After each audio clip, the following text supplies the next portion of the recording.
أنا مها مامة ملك، جليسة الكبار، والنهاردة هحكي لكم بقية اللي حصل في الجزء الأول من قصتي المرعبة في بيت مدام سامية، وكمان هعرفكم مصيري أنا وبنتي ملك، وإذا كنت قدرت أنقذها من لعنة مدام سامية وبنتها ولا لأ. بس قبل ما أحكي لكم اللي حصل، ادخلوا وشوفوا الجزء الأول، هتلاقوا اللينك بتاعه مثبت في أول تعليق، وما تنسوش تعملوا لايك للفيديو واشتراك في القناة علشان تشوفوا القصص الجديدة أول ما نزلها على طول. آخر حاجة حكيتها لكم كان وقوعي من على السلم وأنا بحاول أهرب من البيت، وساعتها شفت ملك بنتي وهي جاية عليا ولابسة لبس أميرة بنت مدام سامية، وماسكة سكينة كبيرة وجاية عليا، وملامح وشها مرعبة، وبتستعد إنها تقتلني علشان أمها تقدر تنقل روحها لجسمي، وبكده أميرة وسامية أرواحهم تعيش في جسمي أنا وبنتي ويكملوا حياتهم مع بعض بعد ما 50 سنة من الموت فرقتهم زمان. سمعت صوت كرسي مدام سامية خارج من أوضتها، وشفت ابتسامتها الكبيرة وهي جاية ناحيتنا ببطء، لكن في اللحظة دي ملك سمعت صوت كرسي مدام سامية هي كمان، ولفت علشان تبص عليا. وقتها قمت بسرعة وطلعت أجري، المرة دي جريت ناحية الشباك الإزاز في الدور الأرضي وخبيت وشي ودخلت فيه بكل قوتي. الإزاز كله نزل حتت على الأرض، وقدرت إني أهرب منه للشارع. جريت لحد ما بعدت عن المنطقة. لما وقفت لحظة اخد نفسي وابص على بيت مدام سامية، شفتها على كرسيها بتبص عليا من الشباك هي وملك ومبتسمين. احنا التلاتة كنا عارفين اني هرجع تاني برجلي علشان ملك، فمش محتاجين يطردوني. خدت المسافة اللي بين بيتي وبيت مدام سامية كلها جري من غير ما اقف تقريبا، وقلبي كان بيدق برعب، ودموعي ما كانتش بتقف وانا بفكر في ملك وفي يا ترى هي ماتت فعلا ولا روحها محبوسة في مكان تاني، وازاي اقدر اساعدها. كل دي كانت أفكار في دماغي روحت بيها للبيت. دخلت وقفلت كل الأبواب والشبابيك، ونزلت تحت الغطا وأنا بترعش، ونمت من الإجهاد، ونومي كان كله كوابيس عن ليلة امبارح. ولما صحيت كنا الصبح، وقررت أول ما فتحت عيني إني لازم أدور على طريقة أنقذ بيها ملك. وأول خطوة في الطريق ده إني أعرف أكتر عن مدام سامية وبنتها وبيتهم. كنت عارفة إني مقدرش أروح هناك بالليل، ولا أقدر أخلي مدام سامية وملك يشوفوني، علشان كده اتنكرت ورحت للمنطقة الصبح، وبعدت خالص عن البيت اللي كان مقفول دلوقتي. حتى شباكه اللي كسرته كان سليم، كأن ما حصلتش أي حاجة امبارح، لدرجة إني شكيت في نفسي إني كنت بهلوس، وفكرت اللحظة أروح أتأكد. لكن لما لمحت ملك في الجنينة بتلعب بلبس وضفاير بنت مدام سامية، اتأكدت إنه ما كانش حلم، ورجعت لخطتي الأصلية. أول حاجة بدأت بيها كانت زيارة بيوت الجيران. الجيران كلهم في المنطقة دي كانوا ناس مسنين، وكلهم كانوا أغنياء زيها ومعاهم جالسات. خبطت على باب أقرب بيت فيهم، وفتحت لي الباب واحدة من الجالسات. قلت لها إن زميلتها في البيت اللي قدامهم، وإني جاية أقعد معاها حبة علشان الملل يعني، لأن مريضتي نايمة دلوقتي. فرحت ودخلتني وعملت لي شاي. في الوقت ده كنت دخلت أبص على مريضها اللي كان راجل كبير في السن بس لسه بوعيه، ما بيقدرش يمشي لكن ذهنه صافي وبيتكلم. ابتسم لما شافني ورحب بيا، وقال لي انه كان مستنيني من امبارح. استغربت وقلقت لكنه طمني، ولما قعدت قال لي انه شاف كل اللي حصل بالليل معايا من شباكه، لانه بيته قدام بيت مدام سامية، ولانه ما بيقدرش ينام بسهولة وبيسهر في الشباك، واني لو خايفة ما يصدقنيش، فهو عارف ان اللي هقوله مهما كان غريب هيكون حقيقي، لانه يعرف مدام سامية من زمان، وعارف عنها حاجات تشيب من أيام ما كانوا لسه شباب جداد في المنطقة.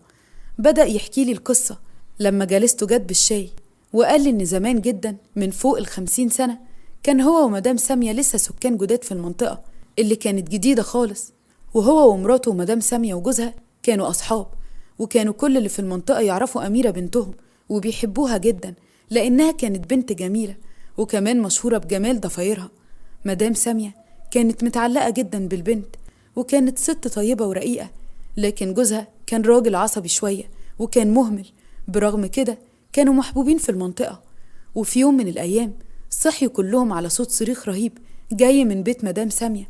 لما راحوا بسرعة يشوفوا فيه ايه، لقيوا مدام سامية منهارة في العياط، ولقيوها بتزعق لجوزها. ولما ركزوا لقيوا أميرة نايمة على الأرض وشكلها ميت. واكتشفوا بعدها إن مدام سامية وجوزها خرجوا وسابوا أميرة في البيت، وبسبب إهمال الأب نسي يقفل محبس الغاز اللي سرب وقتل أميرة على مروحه. مدام سامية ما قدرتش تنسى اللي جوزها عمله ولا تتخطى وفاة أميرة، ودخلت في حالة انهيار، وجوازها انتهى بالطلاق. بعدها فضلت عايشة لوحدها في البيت الكبير، كل يوم تصحى تعيط وتنام بتعيط. في الأول كلهم كانوا جنبها، بس بعدين بدأ وجودهم ده يقل بسبب تصرفاتها الغريبة. بقيت بمرور الوقت بتتعامل مع دجالين كتير وسحرة. البيت بقى مليان ناس كتير غريبة، أغلبهم نصابين جايين يستغلوا حالتها ورغبتها في استعادة روح بنتها. لحد ما مدام سامية قابلت مجموعة من الناس كان شكلهم غريب، كلهم ستات ليهم أطفال ماتوا وشكلهم مرعب ولبسهم كله أسود. جار مدام سامية كان بيسهر بالليالي يشوف جلساتهم الغريبة اللي كلها طقوس مرعبة، من ذبح حيوانات وشرب دمهم وصلوات غريبة. لحد ما في يوم كل ده انتهى فجأة زي ما ظهر فجأة. وآخر يوم الجار شاف فيه الستات دي، سمع واحدة منهم بتقول لمدام سامية إن لما هتيجي الست وبنتها المناسبين كل حاجة هتتحل لوحدها والطقوس هتكتمل. قال إن ده كان من حوالي 30 سنة، ومش مصدق إن مدام سامية استنت كل السنين دي بجد. بس واضح إن هوسها بقصة بنتها أثر عليها تماما، وإن في النهاية الطقوس طلعت حقيقية، وإن أنا وبنتي مناسبين علشان روح مدام سامية وبنتها تحل فينا ويكتمل حلمها برجوع بنتها. جسمي تلج. قلت له طيب أعمل إيه؟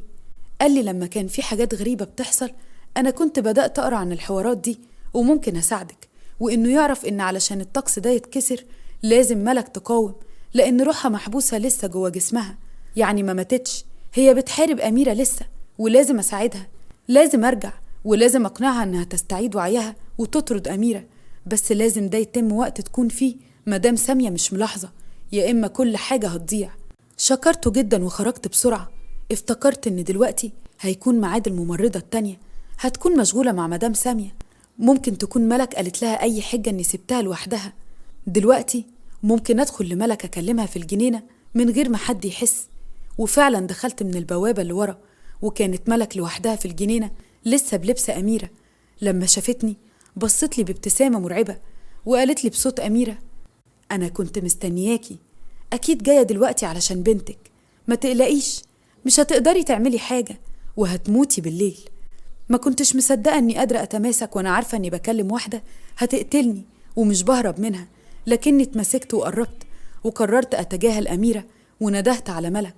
قلت لها: أنا ماما يا حبيبتي، ردي عليا. وش بنتي بصلي بغضب، وسمعت أميرة بتقول: أنا اسمي أميرة مش ملك. تجاهلتها وندهت على ملك تاني، وقعدت أفكرها بذكريات معايا وبقد إيه بتحبني وبحبها، واعتذر إني سبتها امبارح وهربت، وقلت لها إني عمري ما هسيبها وإني هساعدها. ووقتها بدأ وش بنتي يحمر، واسمع أميرة بتتعصب أكتر وبتزعق، وصوت زعيقها يتحول لصريخ، وبدأت تنده وتقول: الحقيني يا ماما. فجأة لقيت مدام سامية جاية من بعيد هي والممرضة اللي مش فاهمة، ولما شافوني مدام سامية بدأت تصرخ وتقول للممرضة: اطرديها. الممرضة كانت مذهولة، بالذات إن ملك كمان كانت بتصرخ، لكن أنا تجاهلت كل ده، وبرغم كل خوفي حضنت ملك اللي فضلت تترعش وتصرخ في حضني بشكل مرعب ليا وللممرضة، لحد ما فجأة بدأت ترجع مادة سودة غريبة. ووقتها مدام سامية اللي بدأت تصرخ صريخ هستيري وتقولي: بكرهك، موتي بنتي تاني، أنا بكرهك. والممرضة طردتني، لأن كان واضح إن مدام سامية منفعلة ومش طيقاني، وطلبت مني أمشي أنا وملك ومرجعش تاني. ووقتها خدت ملك في حضني وهربت بأقصى سرعة. وفي العربية بصيت لملك اللي كان شكلها تايه، وسألتني أخيرا بصوتها: أنا فين؟ أنا حلمت حلم مرعب. وأنا عيطت بعد ما ارتحت إن أخيرا دي بنتي. راحت فين أميرة؟ معرفش حتى حصل إيه لمدام سامية. اللي أعرفه إن عمري ما هشتغل الشغلانة دي تاني أبدا، ولا هودي بنتي عند ناس غريبة.